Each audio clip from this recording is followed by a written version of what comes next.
What's going on YouTube? This is your melanated warrior, Heru Heinous, and this is another installment of Facts Over Feelings. Leave your feelings at the door so we can get to the facts. And we about to get right off into it. We got a banger for y'all. Like, this is going to be a combination of the mundane and the esoteric. We got to understand that what we always say, we pride ourselves on not just being able to see the pieces of the puzzle, but being able to put them together.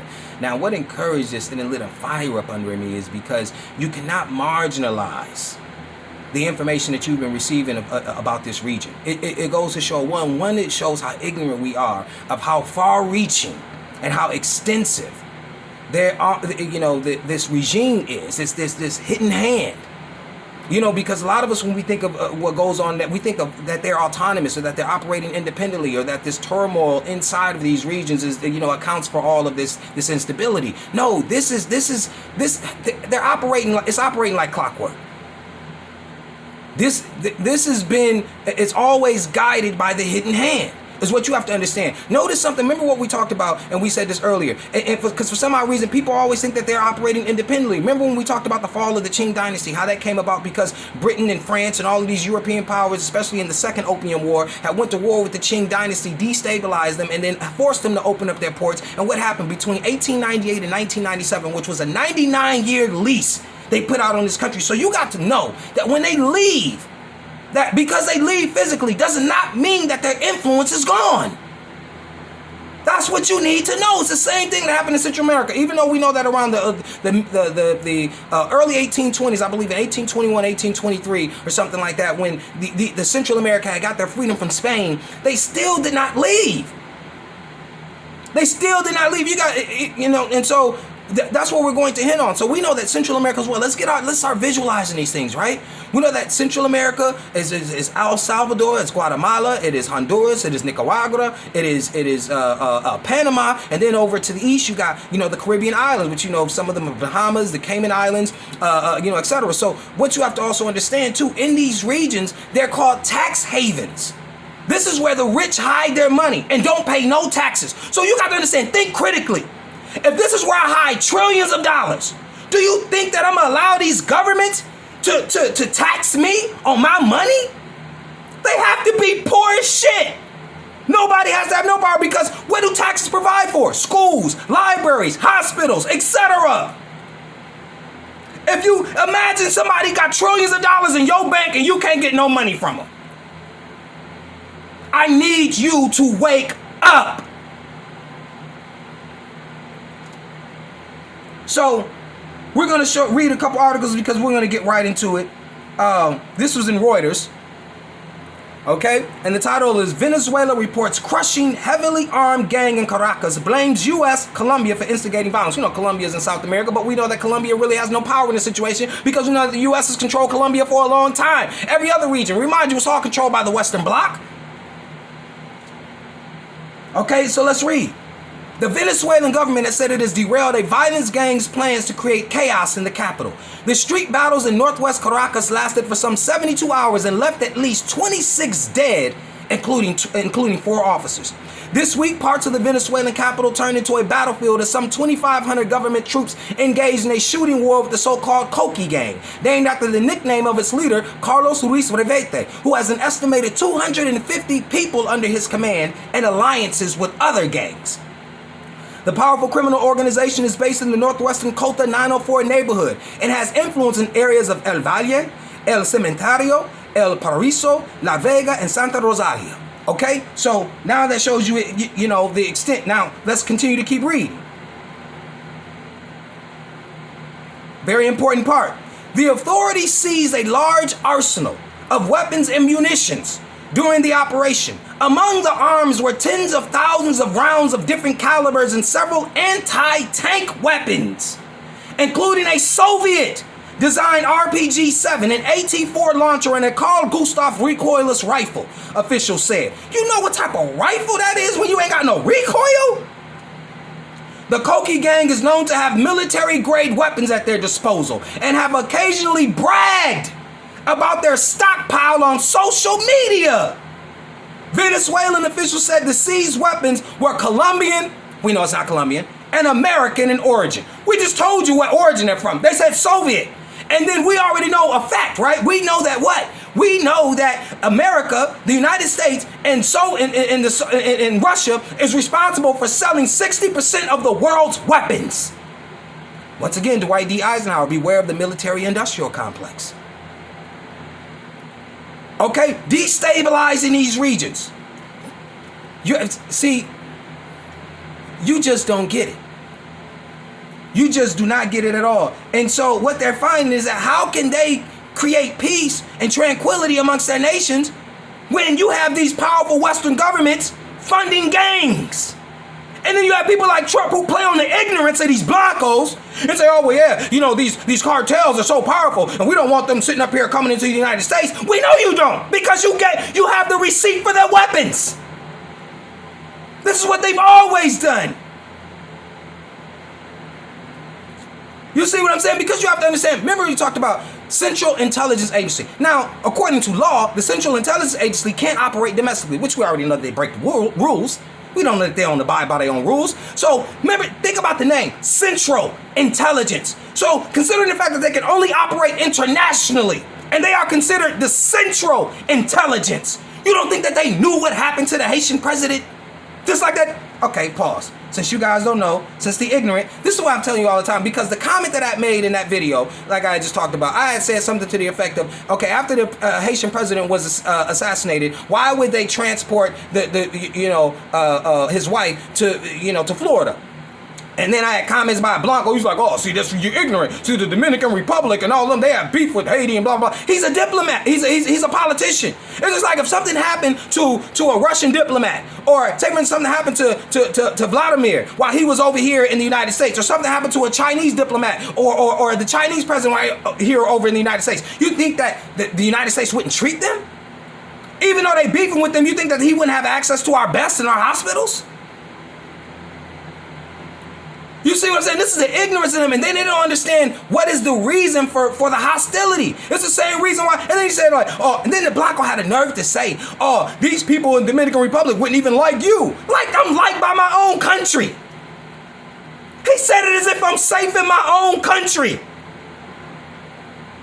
And you had this sister, you hate to say it, but she came for Zaddy. Yeah, he needs to open and crack a book. Boy. She lucky I didn't go off on her. It took everything in my power not to go off on her. But I know this ignorance is bliss.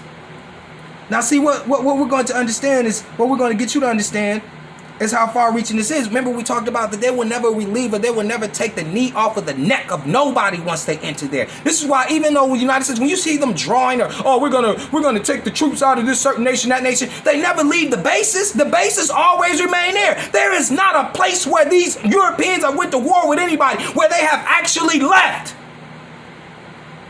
Research how many embassies there are in all of these countries.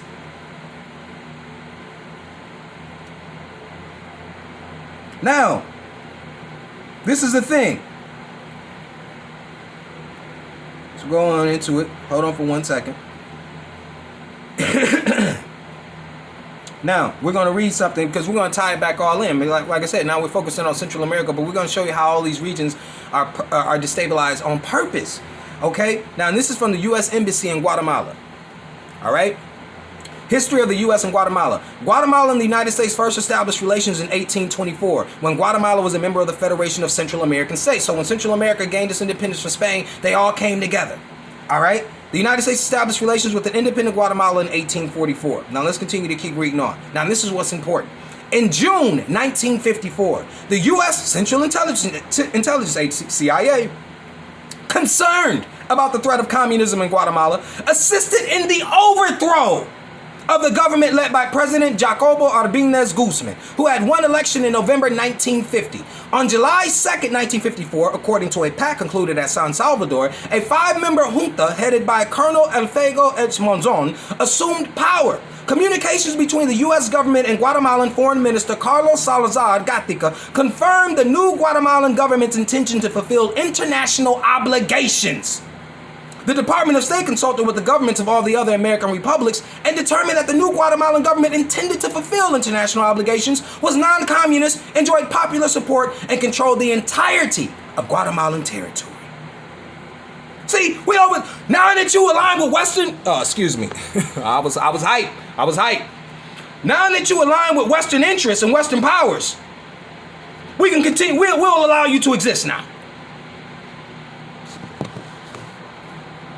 And this is what they're not, see, this is what people have failed to understand. They're not going to allow you to do for your people. Just remember, like, after the Carter administration, when the Reagan administration took over, okay, you have to understand, over to Nicaragua, all right, you had the Sandinistas. Now, the Sandinistas had the literacy rate all to 85% that were doing for their people. And then once again, here come the CIA saying, oh, this is communism. This is communism doing for your people. We need to get them motherfuckers out of there. So what did they do? They fund the what's called the Contra Revolution, or the Contras for short, which is counter-revolution. Now, these individuals had supported Somoza, who was a dictator, who was ousted. He was exiled to Honduras. All right? Now, the thing was that they started to fund these Contras in order to overthrow the Sandinistas. Now, by the second term of the Reagan administration, you have a scandal which is called the Iran-Contra affair. Now, dig this. This is why you have to understand the importance of what's called proxy wars, where a stronger government goes to war with other governments through gangs and guerrilla units, or this is how they go to war with another stronger government, like how, you know, the United States funded Afghanistan in order to go to war with the Soviets. Okay, it was called Ben Wilson's War or something like that. You know, somebody put it in the comment section if I'm wrong on that a little bit, but you know, I got all this information in my head and I'm trying to prioritize it effectively. Now, this is the thing.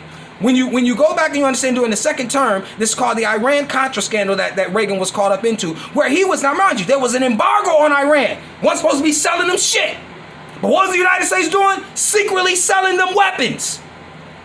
And what was their excuse? Oh, we were selling Iran weapons in order to fund the Contras in Nicaragua to battle the Sandinistas. Now, our military has an unlimited budget. What do you need that money for? Then all of a sudden, somehow, that money end up, what? Creeping its way up into California and parts of the United States to do what? All that cocaine, you know, in the 80s, and the big weapons that were funded, you know, that found themselves in the hands of gangs, right? That overpowered police, little pea shooters, and all of a sudden, that was what? Justification to do what? Militarize the police force.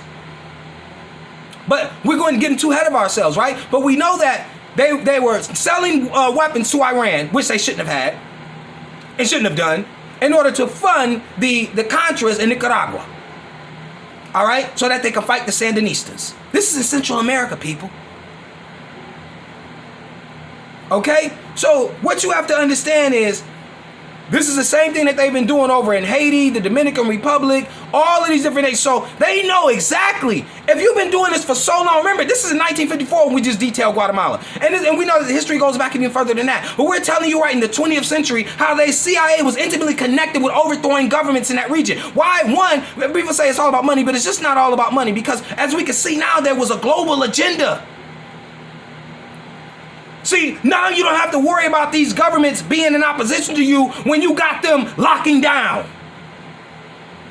Okay, so we know that that's what was more important. But a lot of people want to say it's about the money, so we hit on the money. You know for a fact that these are tax havens, like we've already concluded. So you got these big money politicians like Trump hiding their money in these same regions they're telling you are unstable, and we don't want them to make their way up into America. We need to build walls and all of this bullshit.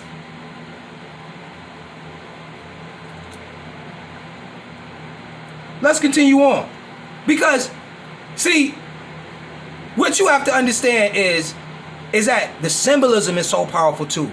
Between Nicaragua and Honduras, you have what's called the Mosquito Kingdom, or the Mosquito Coast. Now, check this out. Dig this. Walk with me on this world is ruled by signs and symbols. Mosquito is Spanish for, you know, in Portuguese too. It's like for little fly. Okay? Now, the Mosquito people are primarily of African origin, like all the people around the world. That's why I keep telling you, you know, let's stop getting into these debates about, you know, like we traveled here. No, they got you thinking like they had these numbers. They don't. Everywhere in the world before colonization, there was people of color. We already know this. What is obvious need not be explained. So the mosquito people were of African origin. Then when you mix them in with a little bit of Dutch, a little bit of German, a little bit of Chinese, it's just like Jamaican. It's not really a people. It's a mixture of peoples. Okay? And this region is in between Honduras and Nicaragua. All right? And they named them. They named them this people. The mosquito people. Mosquito. This bug, that is a weapon that we know as mosquitoes. It's literally the same name given to our people in the mosquito region. Did you know that? And this is what's deep. So what you have to understand is there is also let's go to it. Let's go to it because I don't want to give you guys inaccurate information. I want to make sure that I got because I believe it's called zancudos. Zancudos means long-legged, in Spanish. But it shows you that it's the combination of fly, long-legged, because the mosquito is a fly. You must know that. Let's come on, man. Let's because we're gonna go off. Like I said, we're going to get off into the symbolism. We're going to get off into the symbolism. Okay, this is from. It's about. Let's see. Where did I get this from? This is from Maryland Department of Agriculture. Maryland Department of Agriculture talking about mosquitoes. And I'm going to show you why I'm bringing this up because you already know we come full circle. People were saying, oh yeah, man, when you do videos, you go here and there. I can't help it because your brain's slow. If you don't know how to, we're connecting dots here. This is a combination of the mundane and the esoteric. You need to catch up. If this platform is too advanced for you, move the fuck on. You can listen to other niggas that we've already talked about. That's why I took that video down because as my queen pointed out to me, a queen teacher, she said, look, you too important to the struggle. Keep centered on the struggle. Don't pay attention to these dumbass niggas. They want to keep you all enthralled in all of this garbage. Okay? So that's why I took it down. Now, we best know mosquitoes for their role in the transmission of diseases. Among the more important are malaria, yellow fever, dengue fever, and encephalitides, and filarial worms. Of these, malaria is by far the most important. Now, mind you, encephalitides, I'm going to let you look that up on your own. According to recent data released by the World Health Organization of the Centers for Disease Control, mosquitoes infect a minimum of 500 million people with the disease each year.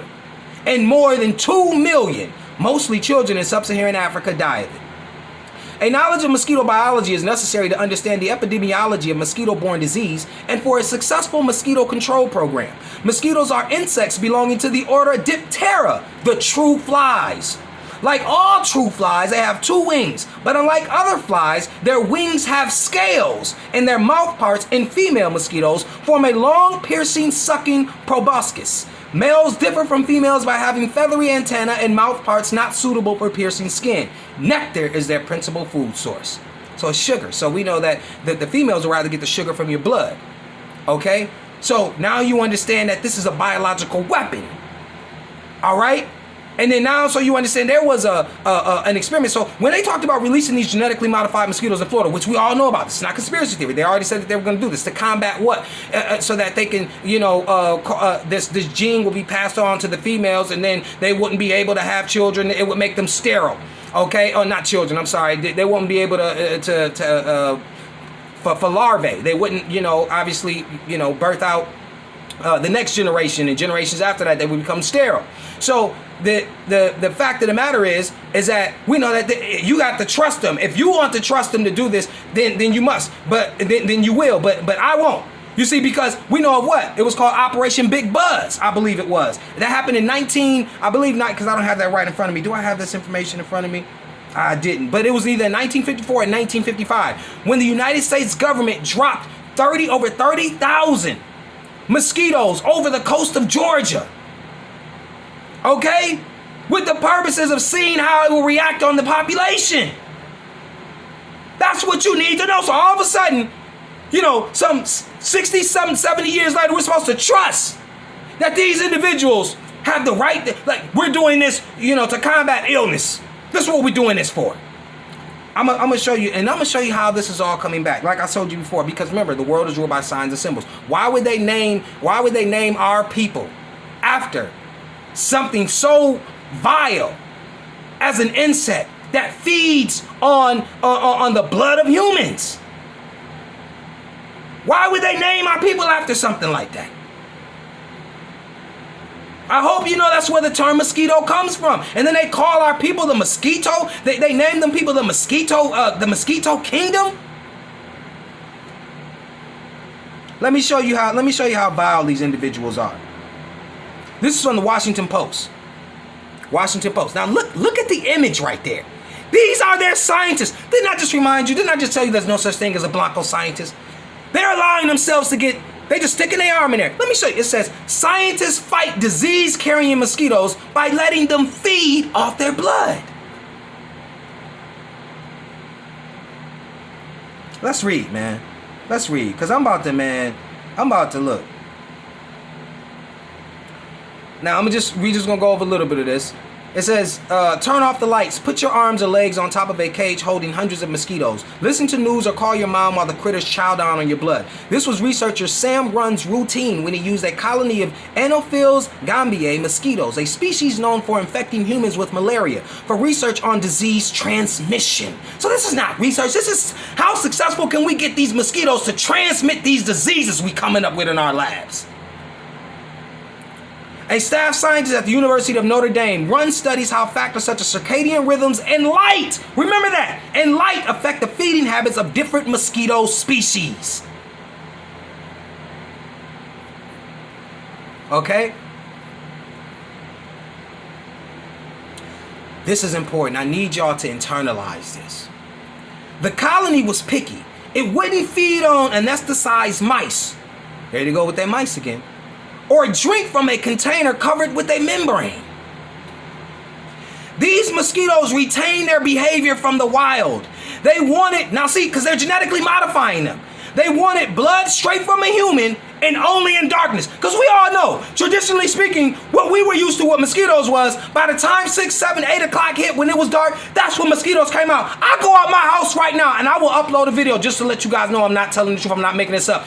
Me and my neighbor, all of us around here, we cannot go outside. There are literally thousands of mosquitoes and they're out in the sunlight. Thousands of them.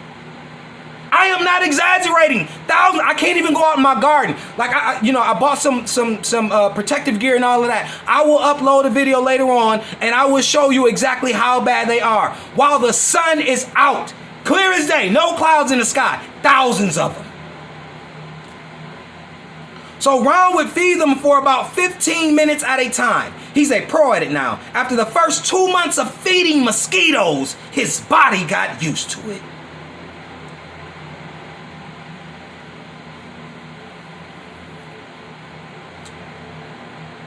These are the Blancos right there. Notice who they are. I ain't gotta say nothing. Same two type of Blancos who claim they warring against each other. See, these regions may be the testing ground for the outbreaks.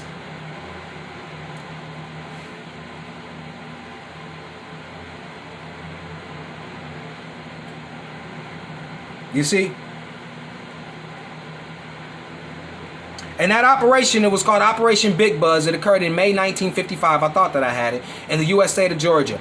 It was called entomological warfare. It was a U.S. military entomological warfare field test conducted in the U.S. state of Georgia. Entomological warfare means that it's like a war against the environment. Now notice, you also have to understand the Environmental Protection Agency. Environmental Protection Agency is the one that okayed the genetically modified mosquitoes in the first place. Now I want you to look at this photo. I want you to look at it. This is the mosquito. Those are the mosquitoes that I see outside. Those right there. Brownish, with those stripes on it. Those are the ones that I see. Take a good look at these mosquitoes. If you live in the country, I swear to God, you see, this is why you had these organizations coming out and even scientists saying, this isn't the right thing to do. And why isn't this the right thing to do? Look at this heading. This is from the week. Why are scientists creating genetically modified mosquitoes? Now, I want you to understand something. I want you to understand something that's real critical. That was said something by the World Health Organization. Okay?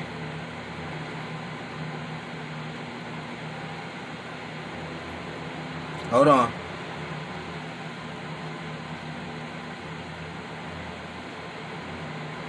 Hold on. I know I got it. I know I got it. Just be patient, people.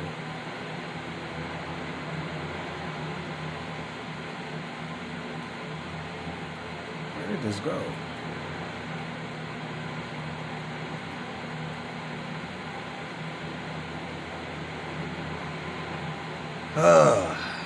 Maybe it's in my camera shots. Hold on.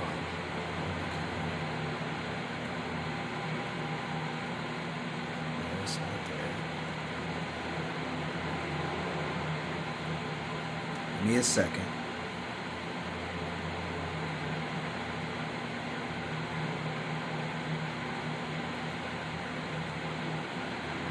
Right, it's right here. Now it says, for researchers investigating how mosquitoes spread deadly diseases such as malaria, dengue fever, yellow fever, and chikungunya, laboratory protocols sometimes involve donating blood to the cause. They know what they're doing. These are sick people. And the cause is urgent. Mosquito-borne pathogens kill millions of people annually all over the world. This is where you need to commit to memory. This is what you need to commit to memory.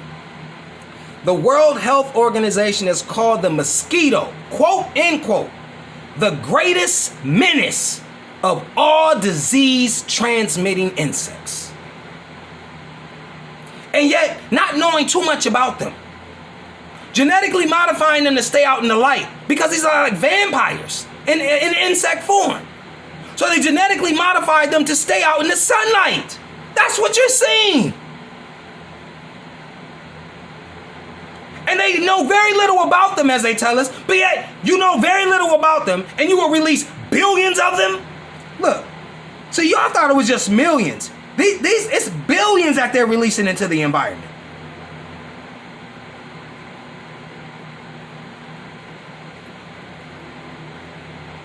Okay? It says, who's doing this? The Federal Environmental Protection Agency has approved a plan by a British biotech company called Oxitec to release about 1 billion genetically modified mosquitoes in the Florida Keys and next year, Texas. The mosquitoes, codename OX5034, will only be male, they claim, the gender that does not bite humans, and will carry a gene that we pass on to their female offspring and cause them to die while they're still larvae. You believe that? I'm asking you, do you believe that? And so what was the symbolism? The world is ruled by signs and symbols. Remember we told you what the purpose is, why they're destabilizing these regions, why they have to, so that they can continue to keep using these areas as tax havens, right, for the rich and the wealthy and the elite, and then that they also can use them as ground zero regions for an outbreak. Perfect. Poor, they obviously are going through on the fringe of famine. You see what I'm saying? Destabilized economies. I mean, it's perfect. It's perfect. It's a perfect storm brewing over there.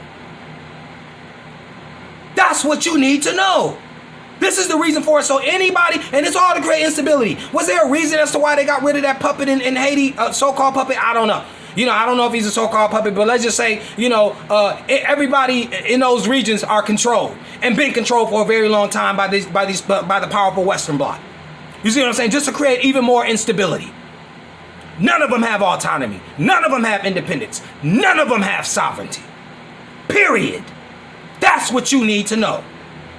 So, when I mix with the aerotech, like, how do we combat this? Like, we keep thinking about, okay, how do we do this? How do we get to that Superman, Superwoman stage? Because there's so much going on.